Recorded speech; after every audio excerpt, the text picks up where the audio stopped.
Hello అండి, రేషస్ కిచెన్లో ఈరోజు నేను అల్లం పచ్చడి తయారీ విధానం చూపిస్తాను. అల్లం పచ్చడి వెరీ గుడ్ ఫర్ హెల్త్ అండి. పచ్చడి తయారీ విధానానికి కావలసిన పదార్థాలు: 1 కప్పు అల్లం ముక్కలు, నేను కప్పు రేషియోలో చెప్తున్నానండి, ఆ విధంగా మనం తయారు చేసుకుందాం. చింతపండు ఈ కప్పుడు తీసుకుంటే సరిపోతుంది. శుభ్రంగా క్లీన్ చేసి చెత్త ఏమీ లేకుండా క్లీన్ చేసి ఈస్ట్లవి పెట్టుకున్నాను. అదేవిధంగా 1/2 కప్పు బెల్లం, అదేవిధంగా 3/4 కారం, 1/4 సాల్ట్. ఇవన్నీ మనం అల్లం పచ్చడికి యూజ్ చేసుకుంటామండి. ఇది 2 స్పూన్స్ ధనియాల పొడి,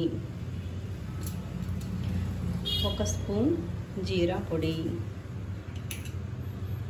1 స్పూన్ మెంతు పొడి. నేను అన్ని పొడిల కింద తయారు చేసుకుని నేను అల్లం పచ్చడి తయారు చేస్తున్నానండి. అల్లం శుభ్రం చేసుకున్నాం కదా, వీటిని చక్కగా 2 టేబుల్ స్పూన్స్ ఆయిల్ వేసుకుని ఫ్రై చేసుకుని పక్కన పెట్టుకోవాలి. ఈ చింతపండు వేడి నీటిలో, బాగా మరిగించిన నీటిలో చింతపండు పేస్ట్లా తయారు చేసుకోవాలండి. మిక్సీ జార్ తీసుకుని అన్నీ వేసుకుందాం. వేయించిన అల్లం ముక్కలు, వేడి నీటిలో పేస్ట్ చేసిన చింతపండు, బెల్లం, సాల్ట్ తగిన విధంగా చూసుకుని వేసుకోవాలి. నేనైతే ఒక 2 టేబుల్ స్పూన్స్ తీసుకున్నానండి. కారం,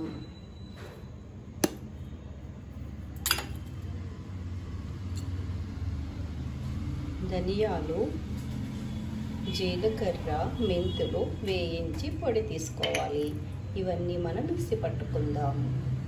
మెత్తని పేస్ట్ లాగా మిక్సీ పట్టుకొస్తాం. ముందుగా మనం పేస్ట్ చేసుకున్నాం. ఇప్పుడు మనం తాలింపు పెట్టుకుందాం. తాలింపుకు కరివేపాకు, వెల్లుల్లి, ఆవాలు, మెంతులు, జీలకర్ర, ఎండుమిర్చి వేస్తున్నాను. చాలామంది శనగపప్పు, మినపప్పు కూడా వేసుకుంటారు, కానీ నేను వేయట్లేదండి. ఎందుకంటే అవి కొంచెం కొద్ది రోజులు అయ్యేసరికి మెత్తగా అయిపోతాయి, అందుకే నేను వేయడం లేదు. మన తాలింపు రెడీ అవుతుంది. ఇప్పుడు మనం మిక్స్ చేసుకున్న అల్లం మెత్తని పేస్ట్ని తాలింపులో వేసుకుందాం. కొంచెం చల్లారాక వేసుకుందాం. ఈ తాలింపులో మనం అల్లం పేస్ట్ వేసుకున్నామండి. మనం తయారు చేసిన పేస్ట్ వేసుకున్నాము. ఎంతో టేస్టీగా ఉండే, వెరీ హెల్తీగా ఉండే మన అల్లం పచ్చడి రెడీ అయిందండి. ఇందులో పల్లెల నూనె వేసానండి. ఒక 150 గ్రామ్స్ వరకు పల్లెల నూనె వేసాను. పల్లెల నూనె మంచిగానే పడుతుందండి. ఆయిల్ తేలేటట్టుగా మనం తయారు చేసుకుంటే పచ్చడి పాడవకుండా ఉంటుంది. డబ్బాలో పెట్టుకుంటే 1 మంత్ వరకు వాడుకోవచ్చు. మన అల్లం పచ్చడి రెడీ అయింది. ఎంతో టేస్టీగా ఉండే మన అల్లం పచ్చడి, ఎన్నో ఆరోగ్య ప్రయోజనాలకు ఉపయోగపడే పచ్చడి అల్లం పచ్చడి. వేడి అన్నంలో నెయ్యి వేసుకుని తిన్నామంటే చాలా బాగుంటుంది. ఇడ్లీ, దోశ, గారె ప్రతి దానికి ఎంతో టేస్టీగా ఉండే మన అల్లం పచ్చడి ఫ్రమ్ రేషాస్ కిచెన్.